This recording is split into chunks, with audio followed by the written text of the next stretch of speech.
Good evening, ladies and gentlemen. Welcome back to the FrostBytez gaming experience. Goku continuously flipping me off. What a guy. So the difference between this time on Snake Way and earlier is that now we have all of these red flights around us, and it's going to make traveling much easier. Makes a mention about how it goes on forever. If you actually step a little too close, these spikes kind of act as, I don't know, actual spikes, I guess is the best way to put it. And I believe if we come up here, we should run into the Snake Queen again, and we can fight her again. Unless I already passed her, which is very possible. Yeah, I believe we've already passed her. Oh, well. Again, we don't get nearly as much experience as we did earlier. Alrighty, and now that we're at the tail end, we have to fly to his planet. I suggest doing it as close as possible because you don't want to run out of flight points before actually reaching King Kai's planet. It would really suck. So you can take a look around all of King Kai's planet, but there's nothing to do or see until you actually talk with King Kai himself. So following the anime, we got to get used to the gravity. In this case, it means we got to cheat by flying to catch bubbles and then hit Gregory with a hammer. Nothing too hard. It mostly depends on how forgiving the AI is going to be. If they go in a straight line, it's really easy to get to them. But if they start zigzagging, it makes it a little bit harder. So you're basically hoping to get a good straight line out of them instead of them running all over the place. It should be good enough. Oh. Ah, geez, I went right over him. All right, we got this. No, we do not. Because Bubbles is relatively quick. So is Gregory, for that matter. Alrighty. Let's get this. Every time you have to go to the side, it just takes up way more flight numbers than you'd want for it to. Alrighty, let's try and get him going in a straight line. Ah, I ran out again. And you have to hit him. You can't use an energy attack on him. Alright, where's another one? These little flight things are all over the place. You don't have to worry about that whatsoever. There we go. Basically, you just got to fly, and you got to time stopping your flight to get a good hit on them. Now, same thing with Gregory, this time with the hammer. So we have a little bit more reach. Makes it easier. But Gregory's far faster than Bubbles. But same trick. We just want to fly to him and pow! Oh, we got a little bit unlucky on where we were hitbox-wise. Ah, oh, geez. That's why you want him to go in a straight line. Because when you have to change your path from going straight, it really eats up way too much of your flight. Perfect. Gregory's a bit of a sore loser, really. And now that we have so much, he can now teach us the Kamehameha, the attack that we already knew beforehand, but whatever. We also get a speed increase, so I guess we'll take it. But it's really hilarious. He's going out of his way to teach us the Kamehameha attack that we've already learned by now. Okay. But with that, the Dragon Balls have been gathered and Goku is being wished back to life. So now we are on Kame's lookout. Instead of being brought back to life directly to where the Saiyans were. Feels really bad. Now you can talk with Kame and you can talk with Mr. Popo. They basically tell you, hey, the fate of the world is in your hands. You gotta go take care of this. But kind of like when it came to Raditz, you know, we received some herbs for talking with him. And if we come up here, we can get another Sensu Bean off of Korin. But like earlier when it came to Raditz, we can't just simply go and fight the Saiyans. We got some side missions we gotta do first. Luckily not as much. So let's just fly down to Earth. Or, you know, instant transmission to Earth. Because, you know, he learned that during the time we were gone. So anyways, the Kamehameha beam. Quick tap is just a small little beam. Full Kamehameha doesn't go as far as the normal. So, not exactly worthwhile, really. In my opinion. But it's really good for clearing out these weeds to get free herbs. So, you know, positive on that. Can still one-shot a lot of these wolves here, and in some cases we can one-Kamehameha the wolves. We might as well utilize it for now. Oh, this wolf. Oh, he was a different breed. Squirrel. Taking a full Kamehameha. Right to the cabeza. Got a wolf here that might make it a little bit tougher when dealing with this dinosaur. Same thing as earlier. You're just gonna try and get it to come to you on the left side. Get a punch walk every so often.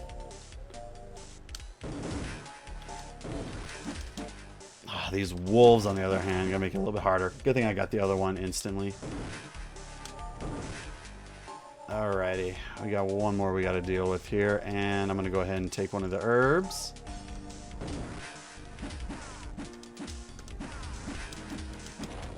Oh boy. Somehow the wolves still are ruthless beast. Get a full Kamehameha. Oh, didn't get it. Come on. I think it takes at least half. Perfect. Again, it's still much faster and more efficient just to punch them. And I believe this dinosaur actually gives you more experience points than the earlier one. I thought I actually beat him there. Whoop. Get Kamehameha right to the cabeza. Playing it a little close by being this close to him. Whoa! Okay, that he actually could have done some damage to me, and that might have actually killed me. Nice! Got the level 10. Perfect. Okay, so the only real thing that we have to do here besides getting some more herbs, taking care of all the wolves, and I think we've done all of that. Get ourselves a bit of a flight path here, and go rescue this little boy. You know, once it'll let us actually come down. So how do you get stuck on here? Well, that's a good question. Doesn't really matter. He's a dumb kid and he got stuck. That's really all you need to know. Okay. I don't think there's any more areas for me to get herbs. So we're just going to head on down to the city. Because in one step we go from frigid cold to lush green city. Makes all the sense in the world. Alrighty. Let's go ahead and get fully healed here. And once again, just take advantage of infinite spawning herbs. Alrighty, so there's nothing you really gain from talking to these folks. We are just going to head on down. Blow up some more weeds. And take this kid to his mom. Won't be hanging out with wolves again. Why are you letting him hang out with wolves in the first place? Well, whatever. That gives us a capsule. That's pretty nice. But it's only one capsule. We could probably get something out of getting 2 capsules here. So, let's see here. There's a bank. It's a really nice bank. But instead, we're going to get ourselves another capsule here. And kill a squirrel. That have gotten stronger. They can take on 1 Kamehameha beam with ease. Ultimate villain in the entire Dragon Ball Z franchise. Squirrel number 2. Talk with this person. He's looking for some Capsule Corp capsules, and we get experience for it. Give him another one, and he'll trade us something for it, which I believe is another Sensu Bean. Yep, so now we're at 3. Actually, I think we were at 3 before, so I don't think it really mattered. But either way, it works out.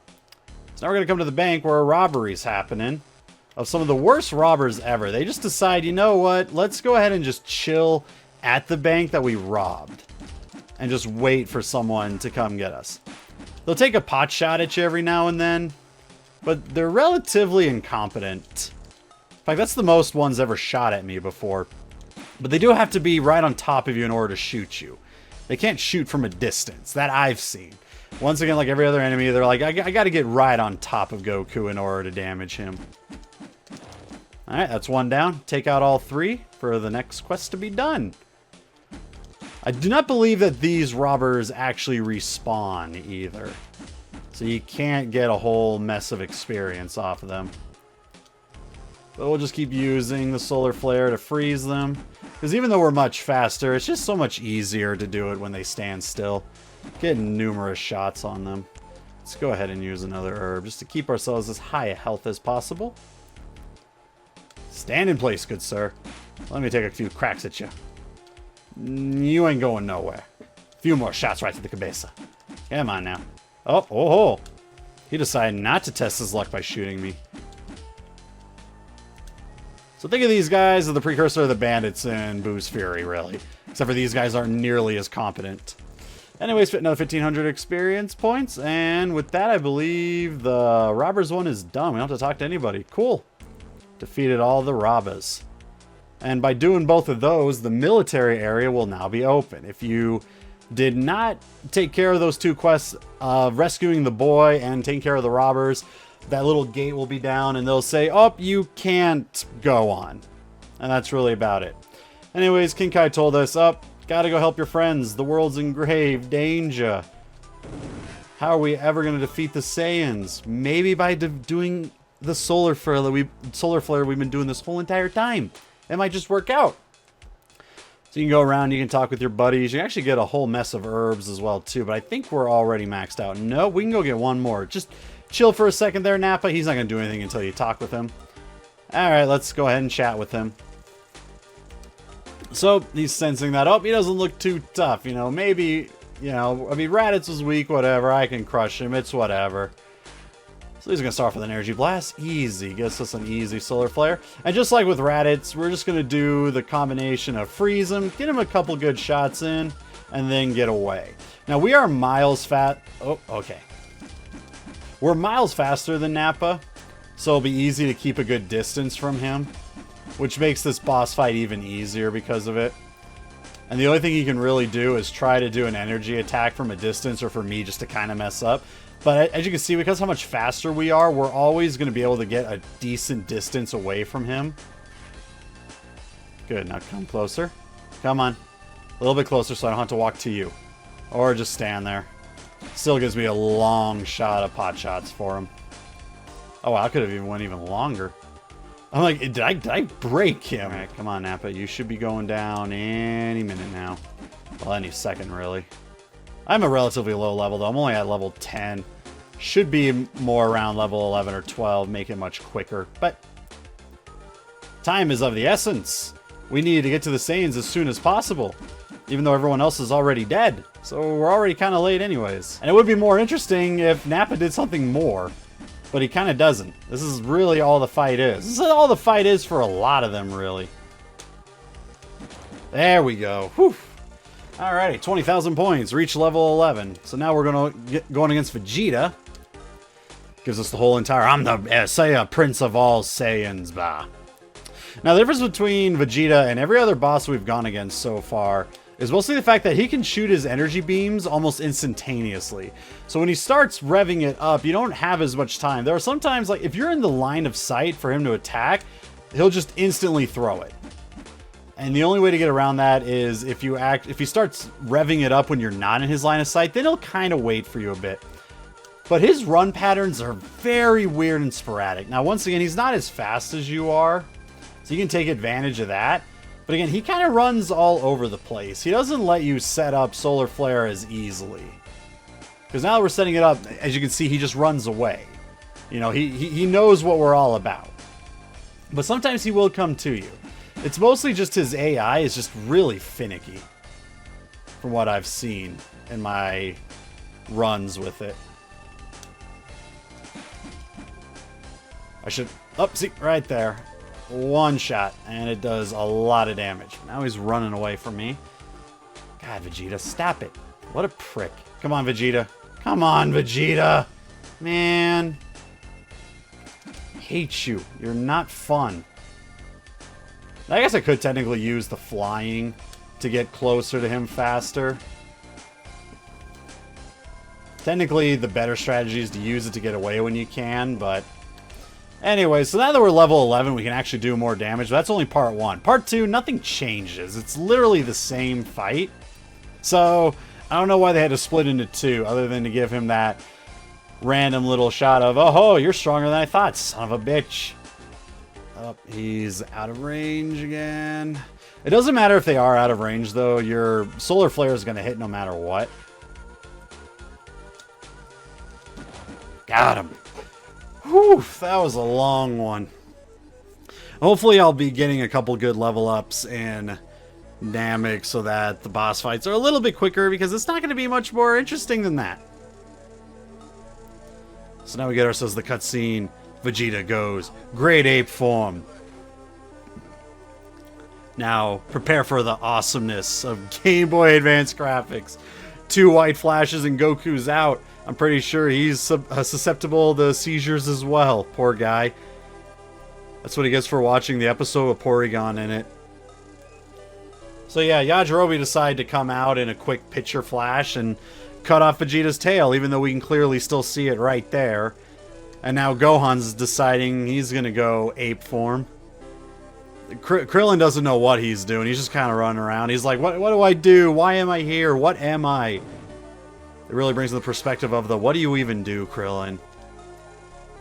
Alrighty, so it's now time to end Vegeta. But we got so many more episodes that'd be way cooler with Vegeta in it. So let's let him live. That's the way to think about it. So now Vegeta talks about, you know, I'm going to go to the planet Namek now in order to get the Dragon Balls to become eternal. Yeah, fantastic. And, you know, we'll get exposition out of the way. Goku's going to the hospital. Gohan and Krillin are going to go up to Namek. And, yeah, Goku later on is going to join up. Luckily, because we don't ever have to play as Gohan or as Krillin in this game, it is literally Legacy of Goku, not Legacy of all Z fighters. That's what Boo's Fury is for. No, this one is just of Goku. So already we find ourselves on Namek, ready and raring to go. But with that, we're going to call it a part, ladies and gentlemen. So I hope you enjoy the rest of your evenings, and we will catch you all in the next part.